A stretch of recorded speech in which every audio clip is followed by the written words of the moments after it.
ഒരു ചെറിയ മണ്ണിൽ അന്ന് തോണി കടന്നിട്ട് ആണ് അദ്ദേഹത്തിൻ്റെ മക്കൾ, എൻ്റെ അച്ഛനടക്കം ഇന്ന് ജീവിച്ചിരിക്കുന്നുണ്ടെങ്കിൽ 97 വയസ്സുള്ള ഉണ്ടാവുമായിരുന്ന എൻ്റെ അച്ഛനടക്കം ഇരിട്ടി സ്കൂളിൽ പഠിക്കാൻ പോയത്.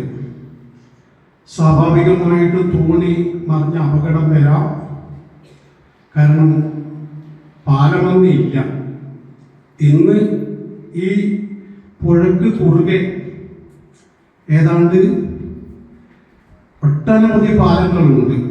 അന്ന് പക്ഷേ കൂട്ടുപുഴയിൽ ഒരു പാലവും ഇരിട്ടിയിലൊരു പാലവും, 2 പാലം മാത്രമേ ഉണ്ടായിരുന്നുള്ളൂ ഈ പ്രദേശത്തോട്ട്. പിന്നെ വളപട്ടണം അങ്ങോട്ടെത്തുമ്പോൾ വേറെ പാലം വരും. പക്ഷേ ഈ പുഴക്കുള്ള പ്രധാന പാലങ്ങൾ ഇത് തന്നെയായിരുന്നു. അങ്ങനെ ആ ദയനീയമായ അവസ്ഥയിൽ ഈ നാട്ടിലുള്ള ജനങ്ങൾ, ഈ ഇരിക്കുന്ന നാടുകേട്ടനടക്കം പത്രം വായിക്കുന്നുണ്ടെങ്കിൽ അതിൻ്റെ കാരണക്കാരൻ എൻ്റെ അച്ഛനും അച്ഛനും തന്നെയാണ്. അന്ന് അച്ഛൻ അത് തുടങ്ങി വെച്ചു. 22-ാം വയസ്സിൽ അച്ഛൻ അതിൻ്റെ നേതൃത്വം ഏറ്റെടുത്തു. അതിനുശേഷം സ്കൂളിന് ബിൽഡിംഗൊക്കെ വന്നു. പിന്നെ എൻ്റെ അമ്മയെ കല്യാണം കഴിച്ചു. അവർ 2 പേരും, അച്ഛന് ഇംഗ്ലീഷ് വിദ്യാഭ്യാസം കുറവായിരുന്നു. അതുകൊണ്ട് അമ്മയുടെ സഹായം അച്ഛന് ആവശ്യമായിരുന്നു സ്കൂളിൻ്റെ കാര്യങ്ങളിൽ. അവർ 2 പേരും കൂടി സ്കൂള് ഒരുവിധം മാന്യമായി നടത്തിക്കൊണ്ടുപോയി. അക്കാലത്ത് ആദ്യത്തെ മാനേജർ വലിയ മാഷ് എന്ന് പറയുന്ന കുഞ്ഞിക്കണ്ണൻ മാഷ് ഹെഡ് മാഷ്, പിന്നീട് കുട്ടിരാമൻ മാസ്റ്റർ ഹെഡ് മാഷായി. പിന്നെ ഞങ്ങളുടെ എല്ലാം പ്രിയപ്പെട്ട ജാനകി ടീച്ചർ ഈ സ്കൂളിൻ്റെ എല്ലാമായി മാറി. ജാനകി ടീച്ചറുടെ ഒരു സംഭവമുണ്ട്. ഞാൻ 19 വയസ്സിൽ ഇവിടെ മാഷായി. ജാനകി ടീച്ചർ ഞാൻ 3-ാം ക്ലാസ്സിൽ പഠിപ്പിക്കുകയാണ്. കുഞ്ഞേ മുലപ്പാൽ കുടിക്കരുത്, പൂവിൻ്റെ കണ്ണിൽ നീ നോക്കരുത്, കുഞ്ഞേ ചിരിക്കരുത്, ചാടിക്കളിക്കരുത്, ചാടുരുളുന്നു നിന്നേരെ, അസുരൻ മരിച്ചില്ല പുകതുപ്പും 1000 ശകടങ്ങളായവൻ വീണ്ടും എന്നുള്ള കടമ്മനിട്ടിയുടെ കുഞ്ഞെ ചിരിക്കരുത് എന്നുള്ള കവിത പഠിപ്പിക്കുകയായിരുന്നു. അപ്പോഴാണ് ടീച്ചർ കയറി വന്ന് ചോദിച്ചത്, നിനക്കെന്താണ് വട്ടായോ? 3-ാം ക്ലാസ്സിലെ കുട്ടിയോടാണോ ഇത് പഠിപ്പിക്കുന്നത്?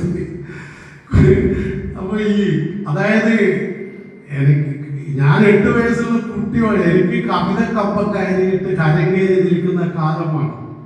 അന്ന് ആ കാലത്ത് അങ്ങനെ ആയിരുന്നു. കവിതയോട് നമ്മൾക്ക് നിങ്ങളുടെ ഇപ്പോഴത്തെ യുവതക്ക് ഉള്ളതുപോലെ ഞങ്ങൾക്ക് വാട്സാപ്പും ഫേസ്ബുക്കും ഒന്നും ഉണ്ടായിരുന്നില്ല. അതുകൊണ്ട് തന്നെ ഞങ്ങളിൽ താല്പര്യമുള്ളവർ കവിതയിലും മറ്റൊക്കെയാണ് ആമഗ്നരായത്. അത് വായനയിലും മറ്റൊക്കെ, ഞാനൊക്കെ അങ്ങനെയാണ്, വായനയിലും മറ്റൊക്കെ. തീർച്ചയായിട്ടും ടീച്ചർ ചോദിച്ച ന്യായമായ ചോദ്യമാണ്.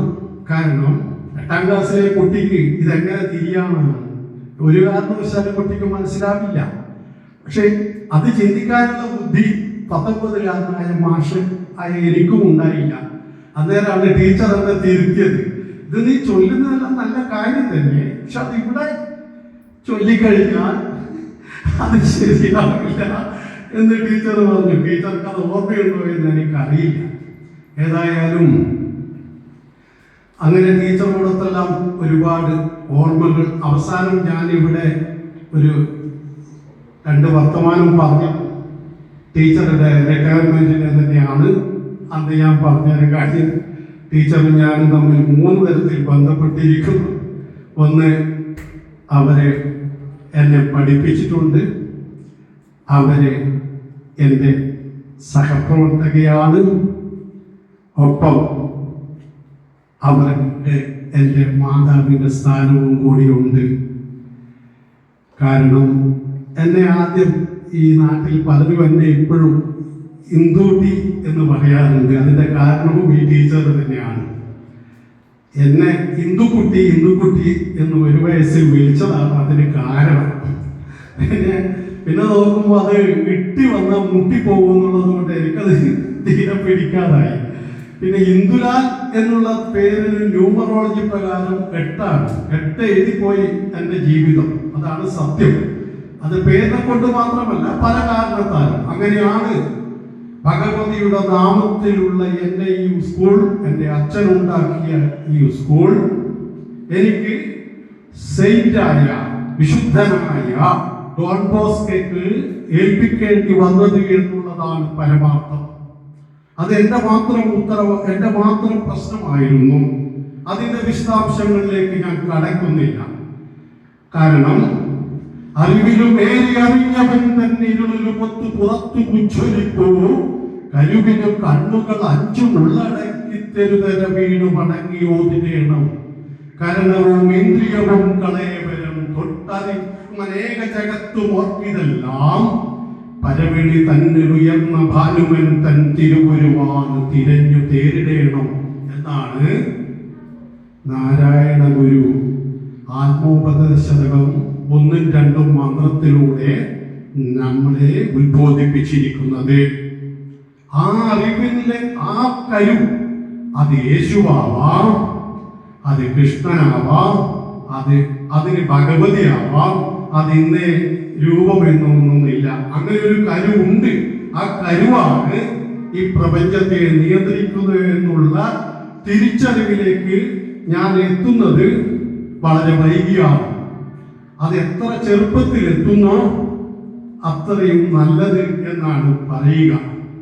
പിന്നെ എന്തുകൊണ്ട് ഇങ്ങനെ ഒരു അവസ്ഥയിലേക്ക് എത്തി എന്നൊന്നും പറഞ്ഞിട്ട് ഞാൻ നിങ്ങളെ ബോറടിപ്പിക്കുന്നില്ല.